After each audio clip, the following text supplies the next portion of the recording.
If you've been waiting to create your ideas, I need you to understand something. Those ideas that have been given to you were dropped down from something above you, something higher than you. That is when we have those aha moments that all of a sudden you were doing something and an idea dropped in from out of nowhere. And you had that eureka, oh my God, flash of insight idea that just kind of made you go in awe. And you get really excited and there's a momentum. And then all of a sudden, that inner critic comes in, that self doubt comes in, and we start to think, well, who am I to do this in the world? Or it's already been done. Look at all these other people doing this. Like, it's no big deal. Maybe next time. I'm not sure. Maybe not now. I'll put this down for later. You understand, like these stories that we play out, and it deters us from moving forward with those ideas. So here's the thing. When you get those ideas, they're really given to you from the divine. I'm going to use that word because saying the universe isn't as potent, because it's that infinite intellect that is coming down to put ideas into people's heads. Not to sound crazy conspiracy, but this is the idea that there are certain things that need to be populated in the consciousness into society. And so a lot of these ideas are usually help solve problems, give us insights, have us do things that help move us forward. And what I've learned over the years as a creative, and usually we're doing some sort of ritual to get these ideas in, to get inspired and invoke the creative muses and to invoke these sorts of big ideas, like going for a drive, taking a shower, eating spicy food. Like we love these, but it's also really easy to get tripped up on who am I to do that, especially when they're really big ideas. So I want to just have a conversation to let you know that if you get tapped on the shoulder, if an idea drops into your mind, it is for you to do. There's probably a handful of people that might have had the same idea, but nobody will do it like you. Nobody has the same ingredients, life experiences, and genetic makeup that you have that gives you that unique perspective. So there are plenty of life coaches, there are plenty of business consultants, there are plenty of everything. But everybody has their own sweet spot in the way that they do something that they bring to the table. And so when you get tapped on the shoulder and you get these big ideas to go and do something, I want to encourage you to really go do that. And when any sort of doubt comes in, remember where it came from. Because the worst thing is to go out into the world and see that same idea that you had. And you just want to kick yourself. Like, why didn't I go do that thing? Why didn't I just start that? I already am, the time's going to go anyway. I might as well just go do it. So go do the thing.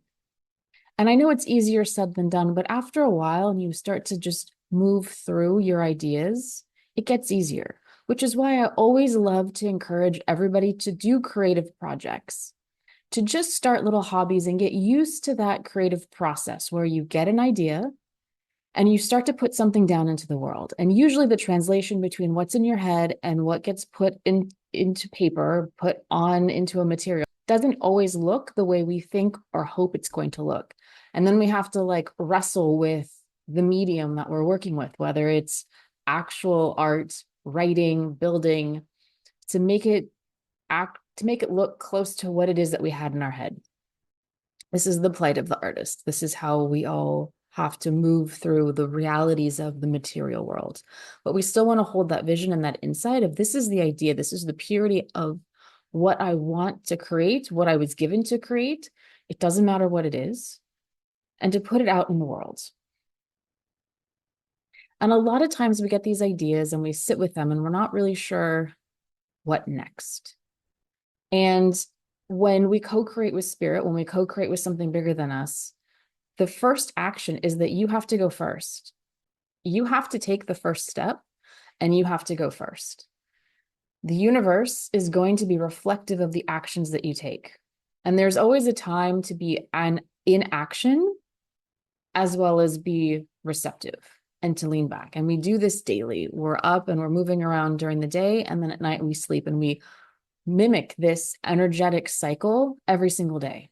We have to rest and relax so that we can build up enough energy and momentum to do it all over again. So that's the same thing in any creative project. You want to put work in, and then you pull back, you recess back so that you can take a look at things, review things, let new ideas pop in, you get new insights coming in. But if you have an original idea or any kind of idea that comes through, you want to put it down and you want to take action on it, because the next directions are going to come forward. They don't usually keep giving you directions when you're just sitting there stalled out. You actually need momentum to keep creating and keep moving forward. And so it's really, really important. When I got a calling to be a healer, it was a really profound exchange and experience. And I had a moment where I was in complete union with the divine. My soul was in a perfect alignment. I said yes to the calling. My ego came out. It was an out of body experience, having these different perspectives, and couldn't believe what I was doing. And it took about a year of me looking around, trying to decide, what is it that I wanted to do? Should I be this kind of healer? Should I get into this modality? I was looking up, down, left, right, underneath the table, over in a drawer, like anywhere I could think of. And there were so many options to choose from. And I wasn't getting the kind of insight and direction that I was originally getting. That first moment, that first calling was like blissful. It was amazing. And I was a little stunned, and I was a little taken aback of like, well, where's my guidance? Where are my guides? How do I know what to do next? And it really hit me on a walk. I think I was taking my dog for a walk that afternoon. And I realized, oh, this is what co-creating with spirit means. I get to take action. And without me taking action in my life, without me moving forward, I'm not the creator in my life. I'm not taking on leadership in my own life. I'm not moving forward if I'm constantly looking for directions. Now, there's definitely a way that we connect with something higher than us, and we're always looking forward to make sure that we're in alignment. But we also get a choice into saying what it is that we can do. And I realized I could pick any of the things that I wanted to do. It didn't really matter if this was the path that I wanted, and all paths will lead pretty much to the same direction. It was just a matter of starting and getting going. And then one thing will fall into the next, that will fall into the next.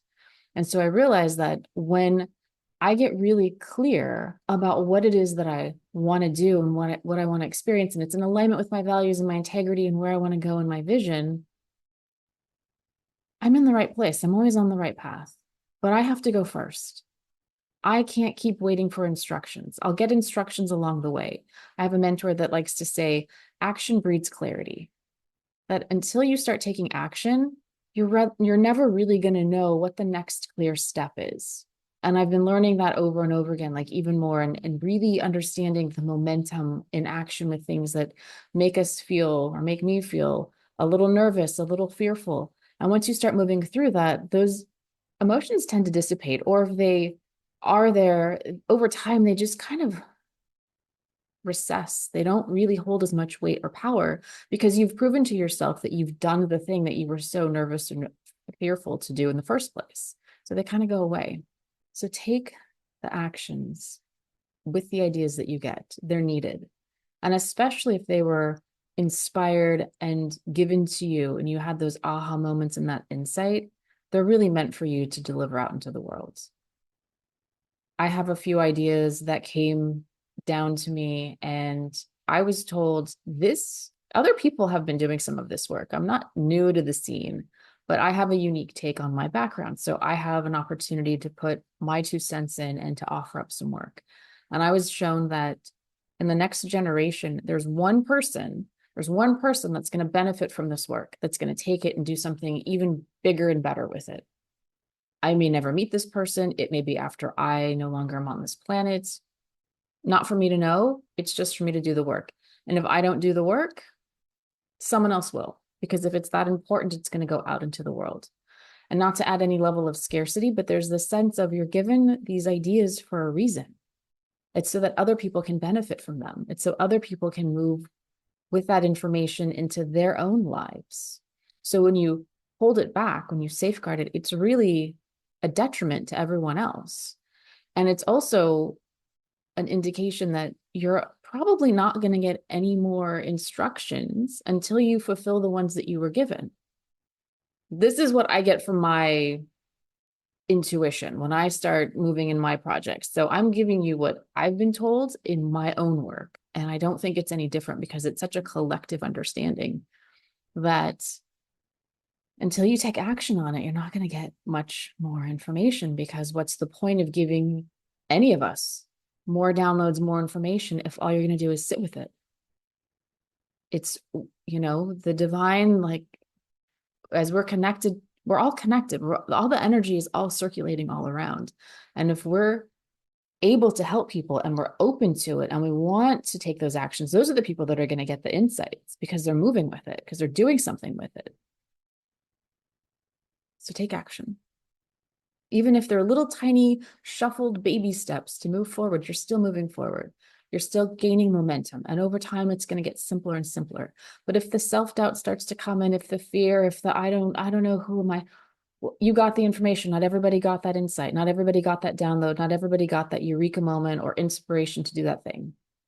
And if you ask people, they probably would have never come across it, never thought of it in a million years.